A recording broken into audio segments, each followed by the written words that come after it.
बिस्मिल्लाहिर्रहमानिर्रहीम। My dear students, अस्सलाम वालेकुम। आज हम 11.2 एक्सरसाइज क्वेश्चन नंबर 6 डिस्कस कर रहे हैं।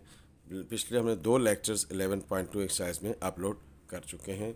उम्मीद है कि आपने वीडियो देखी होगी और आपके लिए हेल्पफुल साबित हुई होगी। अब आइए dear students, 11.2 exercise question number 6 हम डिस्कस कर रहे हैं। Solve the equation by using half angle formula of cosine function. तो अब आइए, हाफ एंगल फार्मूला से हमने 3 साइड्स तो गिवन है। तो half angle formula cos alpha bye 2 किसकी इक्वल होगा? एस माइनस ए ऊपर आएगा और उसके नीचे हमारे पास जो नहीं है उसका प्रोडक्ट आ जाएगा बी सी। ये हमारे पास कॉस अल्फ़ा का फार्मूला हो गया। इसी तरह से अगर हम कॉस बीटा का फार्मूला निकालें तो ये हो जाएगा एस माइनस बी, जो नहीं है उसका product that is A C. और सिमिलरली कॉस गैमा बाय 2 किसकी इक्वल होगा? S minus C upon A B. ये हमारे पास cos cosine half angle formula. अब इसमें हमें एस चाहिए। पिछले लेक्चर हम डिस्कस कर चुके हैं। एस क्या चीज़ है? Half of parameter A plus B plus C upon 2, sum of all sides divided by 2। तो ये हमारे पास एस आ गया और एस की वैल्यू है हमारे पास 95 plus 76 plus 85 and divided by 2। ये हमारे पास हाफ एंगल फार्मूला आ जाएगा। आइए इसको हम ऐड कर लेते हैं। ये हो गया हमारे पास 95 प्लस 76 प्लस 85 256 डिवाइडेड बाय 2। ये हमारे पास आ गया 128। 128 ये हमारे पास एस की वैल्यू आ गई। अब इस फार्मूले के अंदर हम इसको रखते हैं और इस तरह से हम इसको अल्फ़ा और बीटा की वैल्यू कैलकुलेट कर लेंगे। एस का मतलब हुआ 128, S minus A 128 minus 95 A minus 85 और बी सी आपके पास, सॉरी ये 95 है ए आपके पास, और B C means 76 into 85। Formula हमारे पास क्या है? S minus A upon B C. S की जगह 128, S minus A 128 minus A की value 95 divided by B 76, C 85 multiply कर लेते हैं और इसको हम ए की तरफ में कैलकुलेटर से पूरी कैलकुलेशन को कैलकुलेट कर लेते हैं। ओके स्टूडेंट्स, हमने 128 को मल्टीप्लाई किया। 128 में से 95 माइनस करके, इन दोनों को मल्टीप्लाई करके, इनको डिवाइड करके रेडिकल निकाला तो ये हमारे पास आ गया 0.080। इससे हमारे पास अल्फ़ा की वैल्यू आ जाएगी। ये कॉस इधर आकर कॉस इन्वर्स हो जाएगा।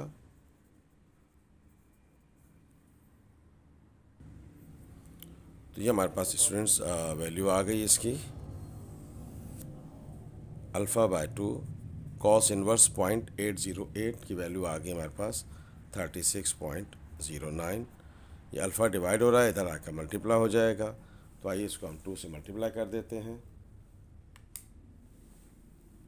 ये हो गया 72.19। ये हमारे पास अल्फ़ा की वैल्यू आ गई।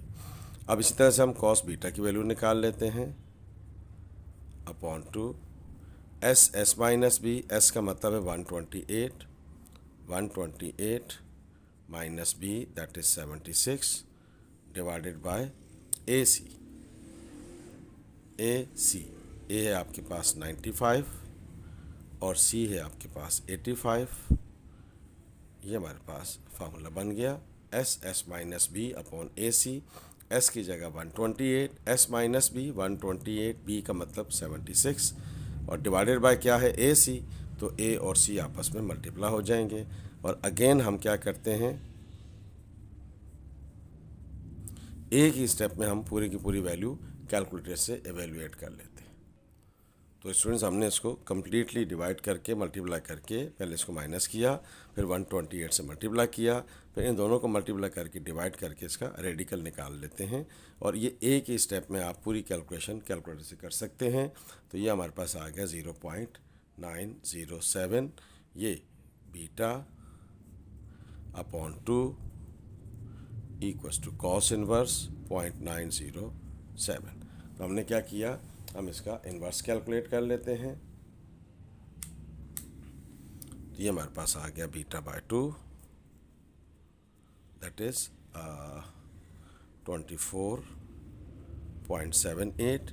2 डिवाइड हो रहा है, इधर आकर मल्टीप्लाई हो जाएगा।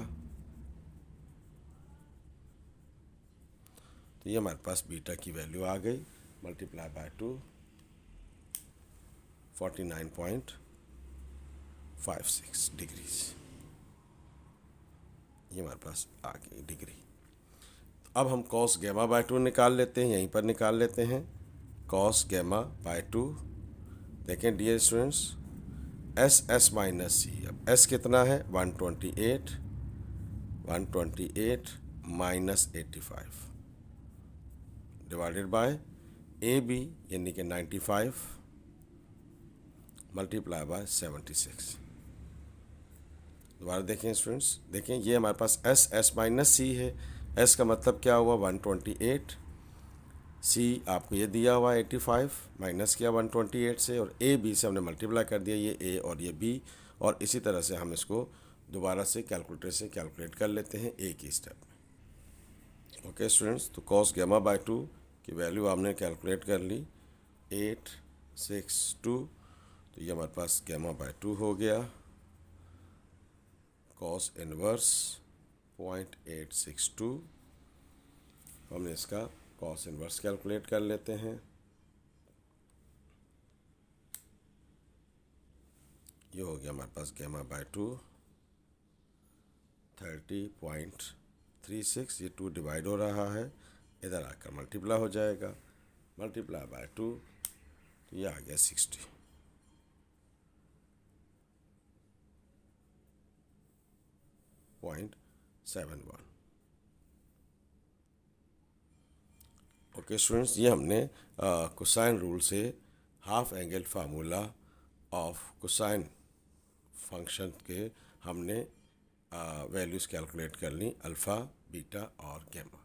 Now come to the next question of the same exercise. Okay students, question number 7 में कह रहा है solve by using half angle formula of tangent. Half angle formula of tangent, that is question number 7 of exercise 11.2 first year Karachi board. तो अब देखें students, ये हमारे पास ए B सी दिया हुआ है। तो पहले तो हम क्या कैलकुलेट कर लेते हैं, एस कैलकुलेट कर लेते हैं, ए plus B plus C upon 2। तो ये हो गया आपके पास 13, 16 and 23 divided by 2।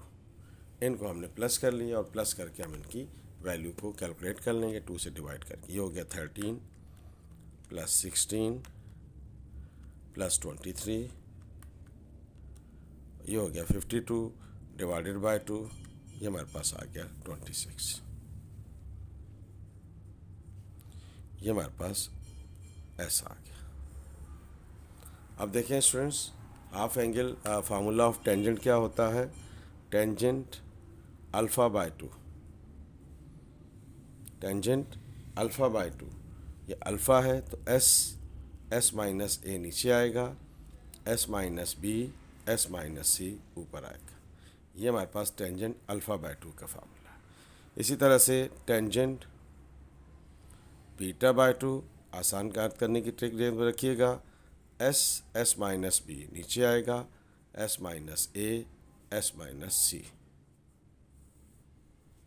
Similarly tangent gamma by 2, तो नीचे क्या आएगा, S minus C, S minus A, S minus B ऊपर आएगा इन द रेडिकल। अब एस हम निकाल चुके हैं, तो आइए टेंजेंट अल्फ़ा बाय 2 की वैल्यू निकाल लेते हैं। Tangent alpha bye 2, 26 minus B, that is 16, 26 C, that is 23, और ओवर S का मतलब है 26, S minus A, that is 26 minus 13। ये हमने टेंजेंट अल्फ़ा बाय 2 की वैल्यू को कैलकुलेट करने जा रहे हैं। इसको इसमें से माइनस करेंगे, इसको इसमें से माइनस करेंगे, जो आंसर आएगा मल्टीप्लाई होगा। इसको माइनस करके मल्टीप्लाई करके फिर डिवाइड कर लेंगे। हम क्या करते हैं, एक ही नशिस्त में कैलकुलेटर से वैल्यू को कैलकुलेट कर लेते हैं, या आप एग्जाम में भी डायरेक्ट ऐसे कर सकते हैं। ओके स्टूडेंट्स, हमने इसको कम्प्लीटली माइनस करके आपस में डिवाइड करके रेडिकल निकाल लिया, तो ये आ गया 0.297। ये इधर आकर इन्वर्स हो जाएगा 0.297। इसका हम इन्वर्स निकाल लेते हैं टेंजेंट का, that is alpha upon 2 equals to 16.58। ये 2 से मल्टीप्लाई हो जाएगा, अल्फ़ा इज इक्वल्स टू, ये 2 डिवाइड हो इधर आकर मल्टीप्लाई हो जाएगा, तो ये हो जाएगा 33.17। ये हमारे पास अल्फ़ा की वैल्यू आ गई। इसी तरह से टेंजेंट बीटा की वैल्यू निकाल लेते हैं।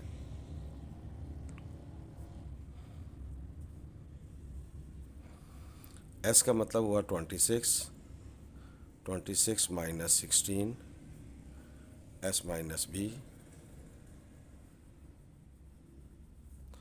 और ऊपर क्या है 26 minus A, S minus A, S minus C, S 26, A है आपके पास 13,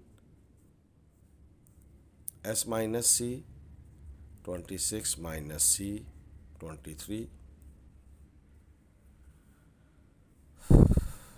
इन द रेडिकल। इसको अब हम क्या करते हैं, एक ही स्टेप में कैलकुलेटर से इसको कैलकुलेट करके टेंजेंट बीटा की वैल्यू निकाल के फिर इसका हम इन्वर्स कैलकुलेट कर लेंगे। ओके स्टूडेंट्स, ये हमने इसकी कैलकुलेटर से वैल्यू निकाल ली, तो ये हमारे पास बीटा बाय 2 हो गया। इसका हम अब टेंजेंट इन्वर्स निकाल लेते हैं 0.387। ये हमने इसको कैलकुलेटर से वैल्यू निकाल लेते हैं, ये आ गया बीटा अपॉन 2, दैट इज़ 21.17। ये 2 डिवाइड हो रहा है, इधर आकर मल्टीप्लाई हो जाएगा, दैट इज़ 42.34। अल्फ़ा निकाल लिया, बीटा निकाल लिया यूजिंग दिस फार्मूला। अब हम क्या कैलकुलेट करने जा रहे हैं, गैमा की वैल्यू। Okay students, tangent gamma by 2 क्या है, एस माइनस सी नीचे आएगा, S minus A, S minus B ऊपर आएगा। एस कितना था 26 और ए की वैल्यू क्या है 13। एस क्या है 26 और बी की वैल्यू क्या है 16, डिवाइडेड बाय एस कितना है 26 माइनस सी, और सी है आपके पास 23।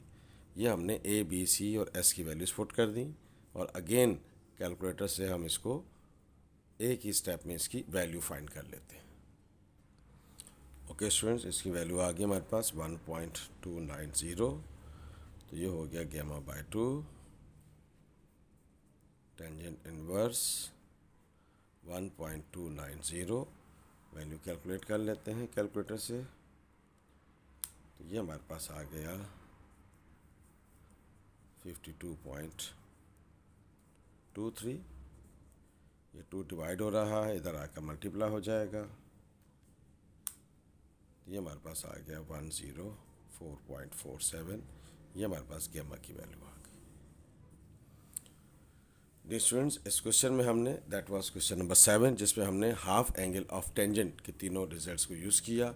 अब आइए हम इसी एक्सरसाइज के नेक्स्ट क्वेश्चन पे चलते हैं। ओके स्टूडेंट्स, अब आपको 3 साइड्स गिवन हैं, तो इसका मतलब है कि लॉ ऑफ कोसाइन अप्लाई करेंगे, लेकिन यहाँ क्वेश्चन में कह रहा है find the largest angle of A B C.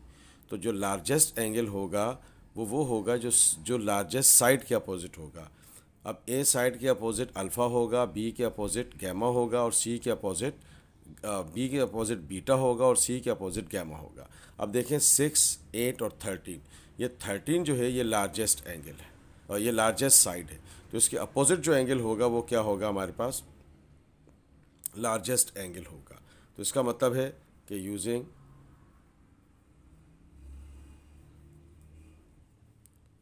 Law of cosine, जो लार्जेस्ट एंगल होगा उसी के अपोजिट एंगल, जो लार्जेस्ट साइड होगी उसके अपोजिट जो एंगल होगा वो लार्जेस्ट एंगल होगा। तो इसका मतलब है कि सी स्क्वायर इक्वल किसके होगा, A square plus B square minus 2ab cos gamma. यहाँ से गैमा निकल आएगा, ए बी सी हमें मालूम है। एक दो फिर सुन लें, लार्जेस्ट साइड के अपोजिट जो एंगल होगा, लार्जेस्ट साइड के अपोजिट जो एंगल होगा वो लार्जेस्ट एंगल कहलाएगा। तो लिहाजा सी इधर लिखा है, तो इसका मतलब ये गैमा जो है वो लार्जेस्ट एंगल हो, क्योंकि सी हमने कंसीडर किया हुआ कि ये लार्जेस्ट है अमंग ए बी सी। तो ये हो गया 13 स्क्वायर, सिंपल कैलकुलेशन है। ए आपको दिया हुआ है 6 स्क्वायर, ये आपको दिया हुआ है beta 8 square minus 2 6 8 cos gamma. तो ये हमारे पास हो गया 169, 6 6 36, 8 8 64। तो ये हमारे पास जो है इसकी वैल्यूज़ आ जाएंगी। 2 मल्टीप्लाई बाय 6 मल्टीप्लाई बाय 8, तो ये हमारे पास आंसर आ गया 96 कॉस गैमा। ये हो गया 169। इन दोनों फिगर्स को हम प्लस कर लेते हैं, तो ये हमारे पास हो जाएगा 100।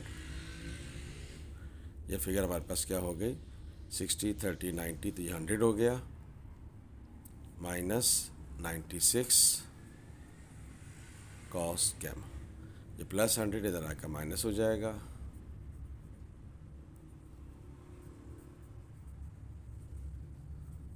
Cos gamma.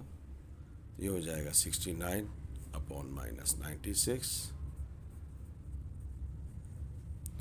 तो ये हमारे पास हो गया gamma is equal to cos inverse 69 upon 96। Okay students, तो ये हमारे पास गैमा आ गया, दैट इज़ 135.95 डिग्रीज। ये हमारे पास लार्जेस्ट एंगल आ गया। तो हमेशा याद रखिएगा कि जो लार्जेस्ट साइड होती है उसके अपोजिट जो एंगल होता है वही लार्जेस्ट एंगल होता है। दैट इज़ क्वेश्चन नंबर 8, जिसमें हमें लार्जेस्ट एंगल फाइंड करना था। अगले क्वेश्चन पे चलते हैं। ओके स्टूडेंट्स, क्वेश्चन में कह रहा है find the smallest angle when A B and C are given. तो अब आप देखें कि जैसे अभी हमने क्वेश्चन नंबर 8 में बात कही थी लार्जेस्ट के लिए, अब हम स्मॉलेस्ट के लिए बात करेंगे। तो जो साइड स्मॉलेस्ट होगी उसके अपोजिट जो एंगल होगा वो स्मॉलेस्ट एंगल होगा। अब देखें बी फाइंड कर, बी दिया हुआ है तो इसके अपोजिट एंगल कौन सा होगा, बी। तो यूजिंग कोसाइन रूल और law of cosine,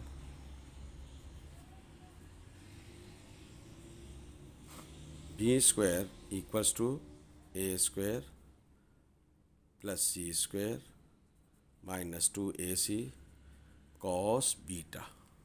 smallest side, अब स्मॉलेस्ट एंगल फाइंड करना है तो स्मॉलेस्ट साइड के अपोजिट जो एंगल होगा वो स्मॉलेस्ट एंगल होगा। तो अब चूंकि बी स्मॉलेस्ट है तो इसके अपोजिट एंगल बीटा होगा जो कि स्मॉलेस्ट होगा। बी की जगह बी की वैल्यू पुट कर देते हैं, ए की जगह ए की वैल्यू पुट कर देते हैं।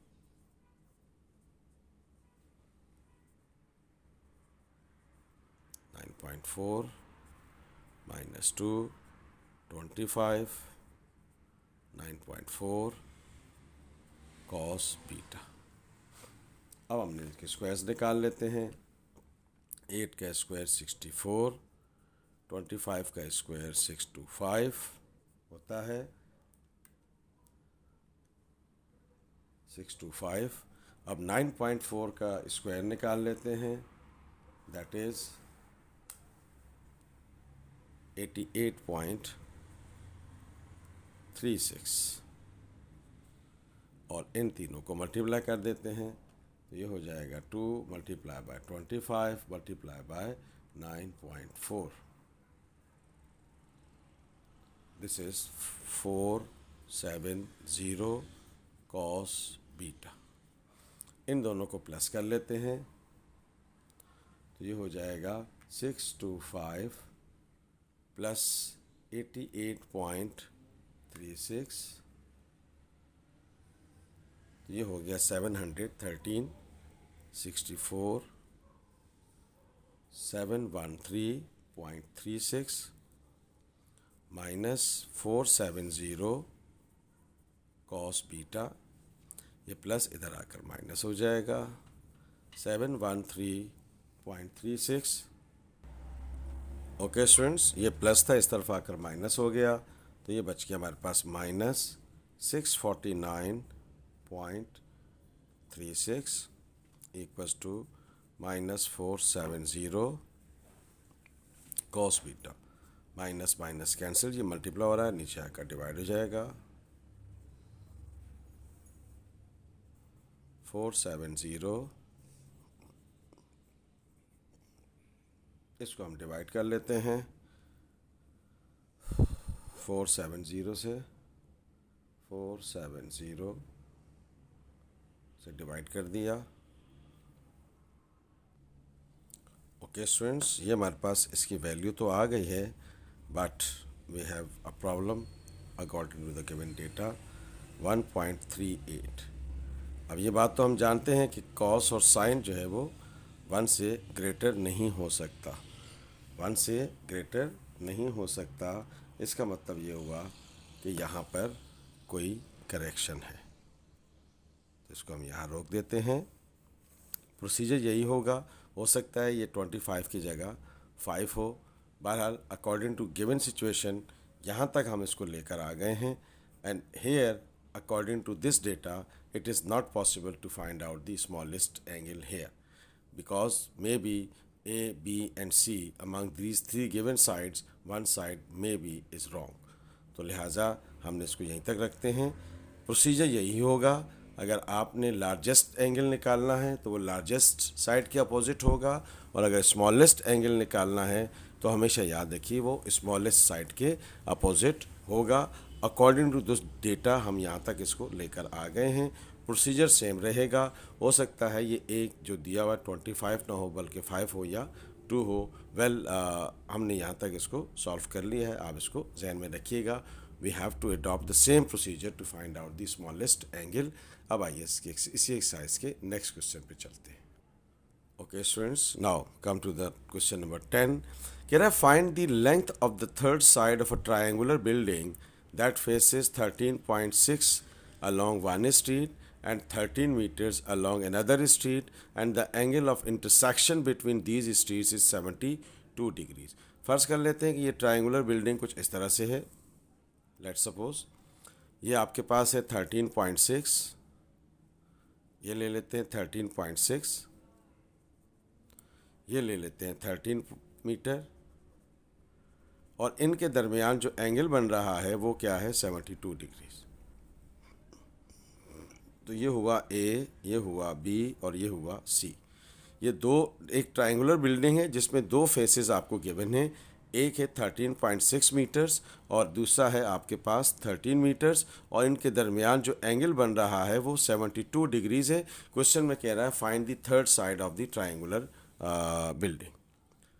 तो अब देखें, ए के सामने स्मॉल ए, बी के सामने स्मॉल बी, सी के सामने स्मॉल सी, तो हमें क्या फाइंड करना है, ए के साथ अल्फ़ा, बी के साथ बीटा, सी के साथ गैमा। तो यूजिंग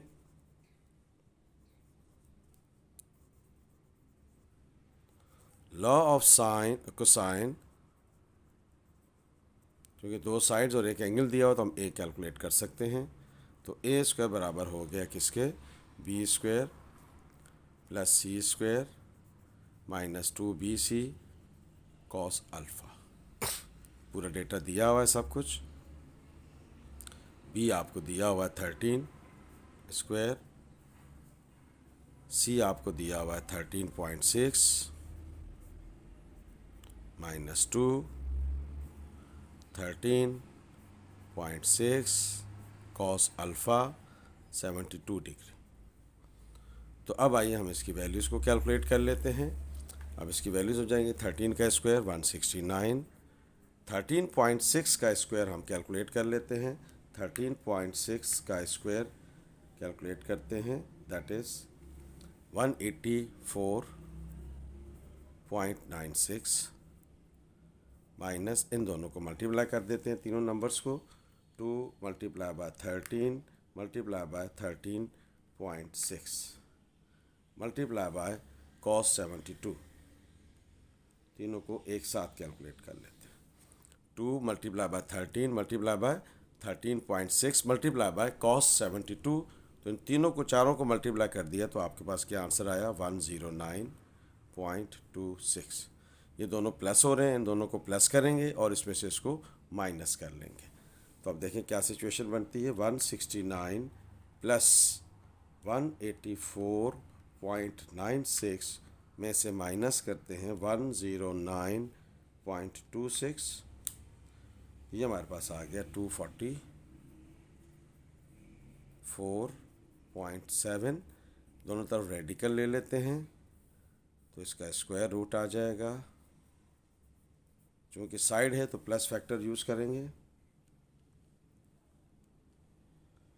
तो ये हमारे पास आ गई, इसकी जो थर्ड साइड थी वो हमारे पास आ गई। यहाँ पे लिख देते हैं a इज़ इक्वल टू 15.64